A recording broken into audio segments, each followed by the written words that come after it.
All right, YouTube, it's time to talk again about paradigm shifts within the U.S. election. If you look at the differential between 2008 2016, you can see a rough precursor of the shift in the electorate as far as whether they back the Republicans or Democrats. Third party's a different issue. That's changed a lot, too. Between those two elections, you can see in sort of the area that Trump is competitive in that people at first didn't believe he would be. I said Rust Belt would be a good spot for him. You know, the Michigan area, Wisconsin, Indiana, Ohio, Pennsylvania. That has held true. But you can look at the difference between the vote share for the candidates in 2008. Romney capitalized upon growing anti-Obama sentiment in some of the job markets that had been hit hardest.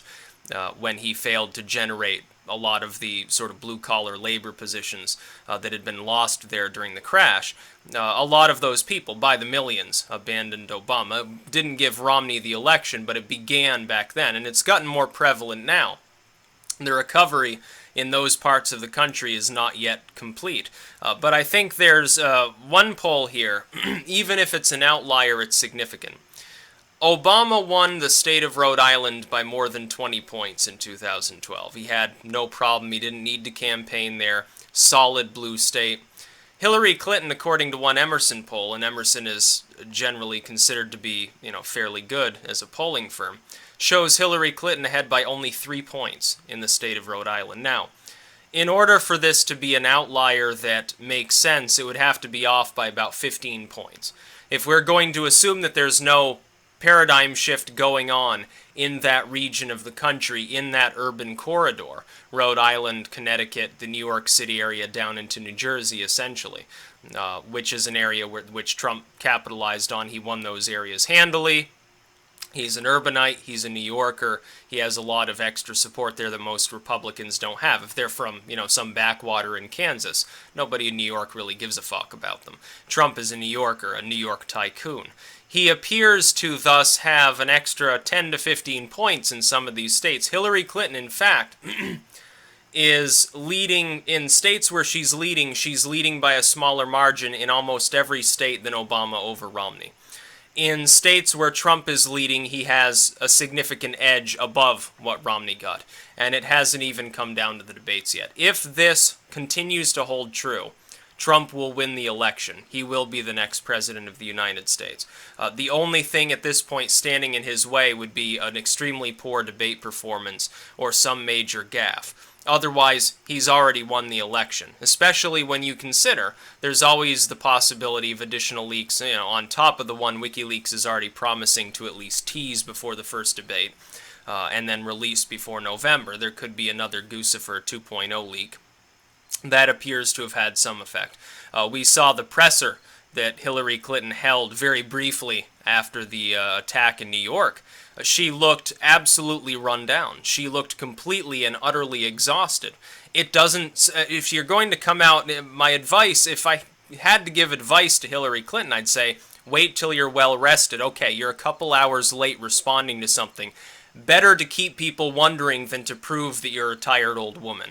Because that's exactly what you did. Anybody watching that's going to say she looks like she's either drunk or sick, very sick still, certainly not fully recovered, or just in general very run down and tired. We haven't seen that from Trump all campaign long, and he holds about 3 times as many rallies as Hillary Clinton does. Part of this is because he's trained himself apparently to only sleep 4 hours a night, so he's not really losing any more sleep than he already wasn't getting before, I guess. Maybe that helps. He doesn't drink, doesn't smoke, and so forth. That probably helps.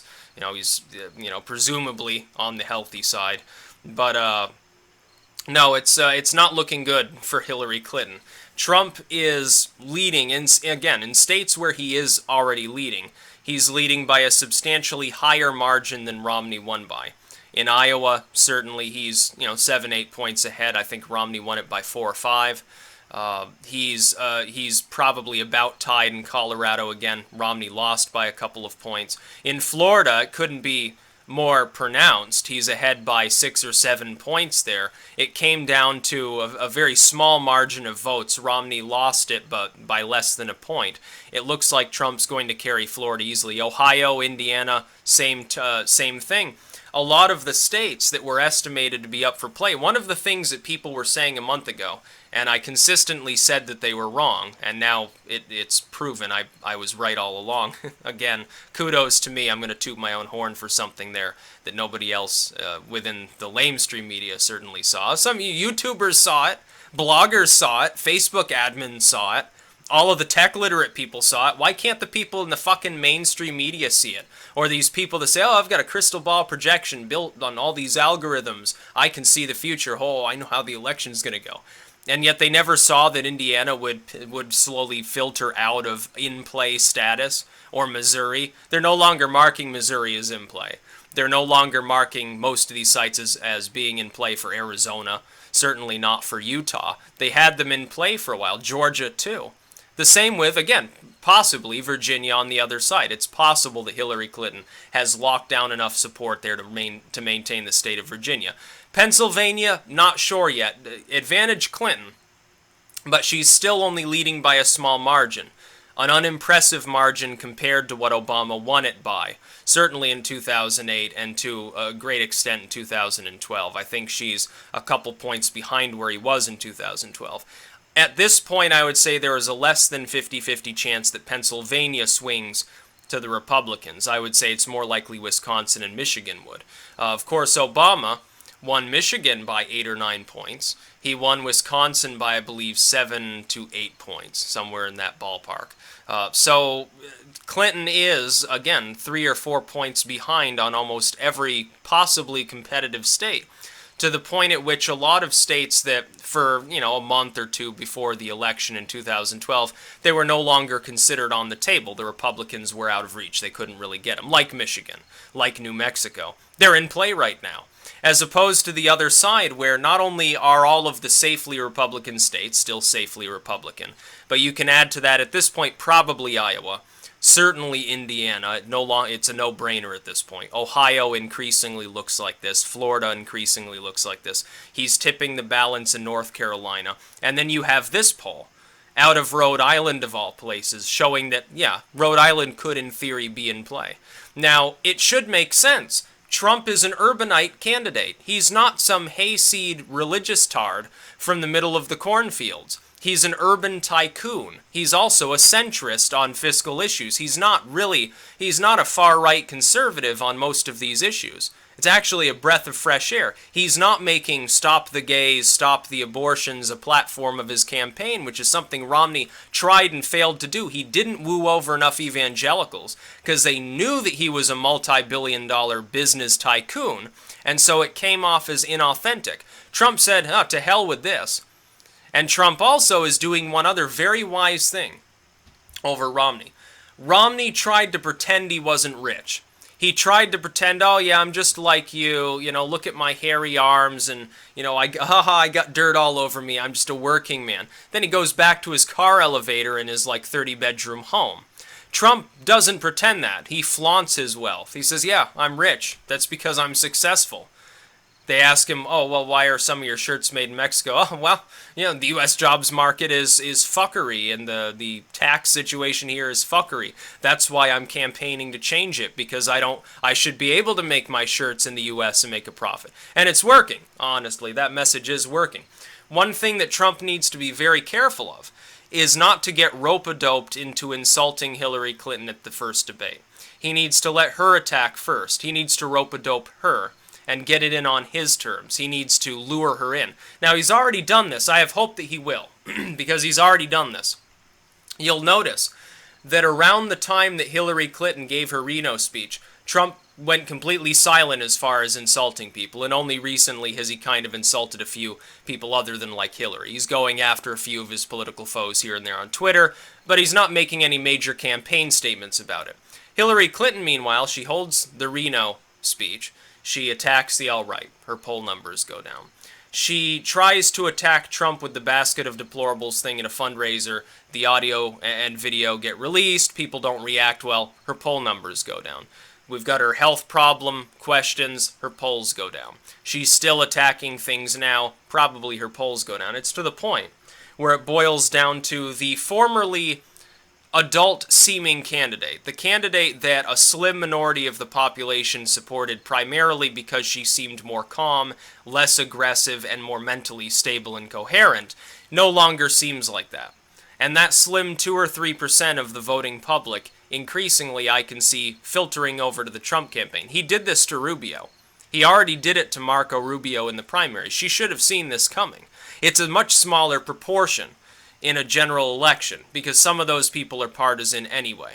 And they've simply been trained over time to see the Democratic Party at large as the party of, common sense or, adult politicking or something like that. I would disagree with them, but they've come to see it that way. Republicans, some of them have come to the same conclusion on the Republican side.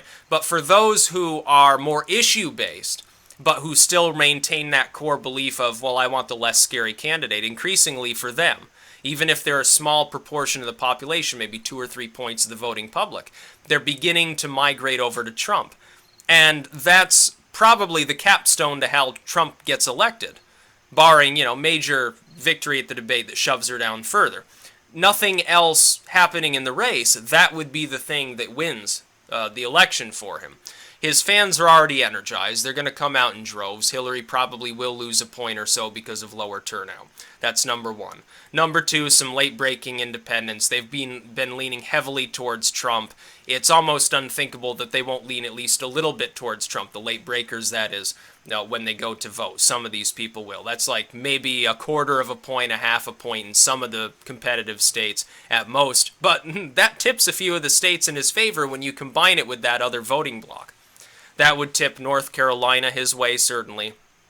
He wouldn't have to worry about Iowa, about Ohio and Florida. It might tip Oregon his way, and apparently, and I don't think anybody expected this, unless this is a severe outlier, which wouldn't make complete sense. It could even tip Rhode Island in his direction.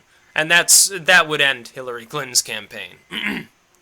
She can't get elected without winning at least all of the traditionally strongly blue states. She can lose a couple of the states like Michigan or New Hampshire that have leaned blue for some number of election cycles. She can afford to lose a couple of those. If it begins to look like she's going to lose a bastion of Democratic voters like Rhode Island or New Jersey or something like that, the election is already over. There's no more way. There aren't enough states on the other side that are sort of lean Republican but leaning more towards being toss-ups. There are no longer enough of those states left to make up for losing even one of those strongly blue states. It just wouldn't work. He would have to make a massive error and lose 3 or 4 points of his support, or she would have to literally jump into a burning building and save a dozen infants or something like that, and I don't think that that's going to happen. I think that if you see a stagnation in the race, that is, nothing significant happens from now until November, Trump wins. I think if there's any major change, it's probably in Trump's favor, and Trump wins. I think that if there's a major change and it goes against Trump, unless it happens within 2 or 3 weeks of the election, some of that soft support will come right back on board with him. A lot of people by then will have made up their minds, and it may not deny him the election anyway.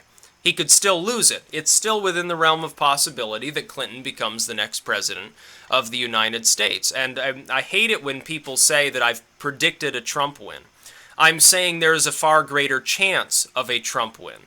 I'm saying if nothing changes, if the election holds roughly the course that it's held, for the last couple of weeks especially, but really the last couple of months, Trump will be elected to the presidency.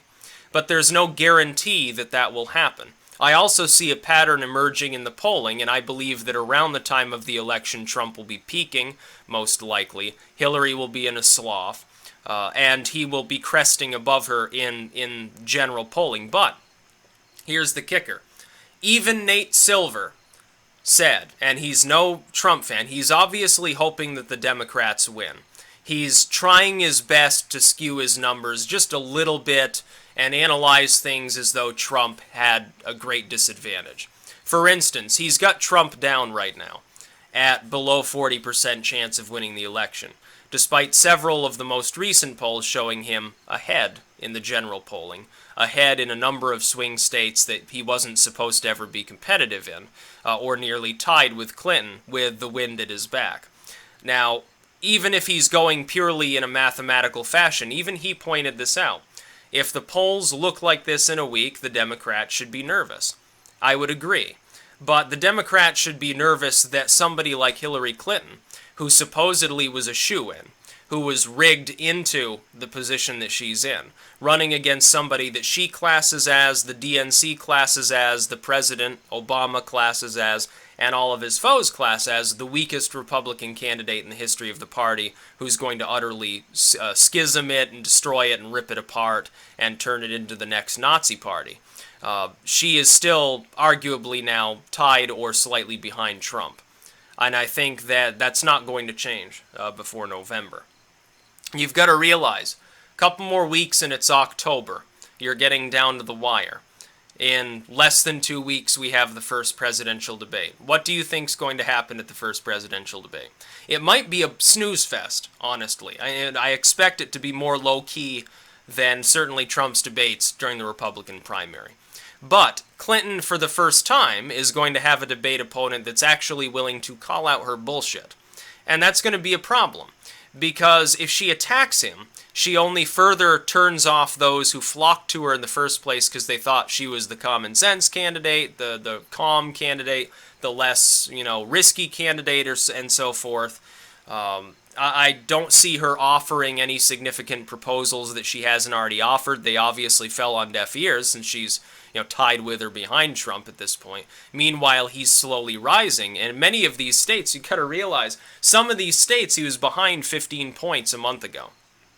He was behind by an incredible margin in some of these states until not long ago, or leading by much smaller margins. He has increased his lead in half a dozen competitive states by 4 or 5 points apiece. Nevada's in play now. It didn't look like it was going to be originally. I never expected Wisconsin to be in play. I had expected Michigan possibly, Pennsylvania, but I never estimated that Wisconsin was likely to be a single-digit race. I figured she'd be, ahead by the same margin Obama was against Romney. That hasn't been the case.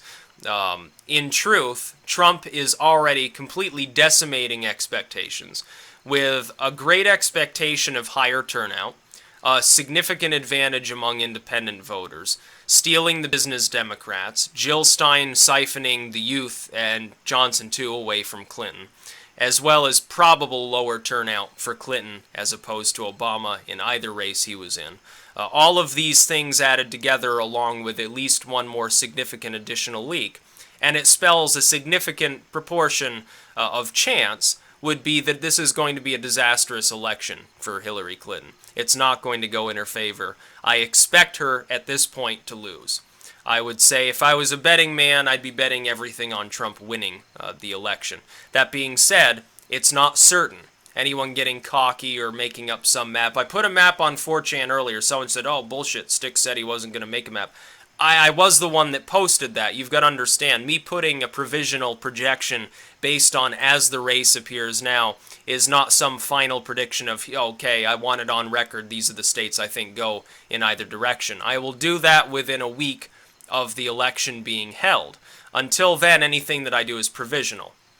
Link in the description to my current projection, by the way, so that nobody can say that, I wasn't, putting my money where my mouth was. This is the way that I see the race currently. If things remain on the same course, this is what I would expect the outcome to be. This is malleable. It's subject to change. I've updated it 3 times, the maps that I've been making, since the general began, 3 times.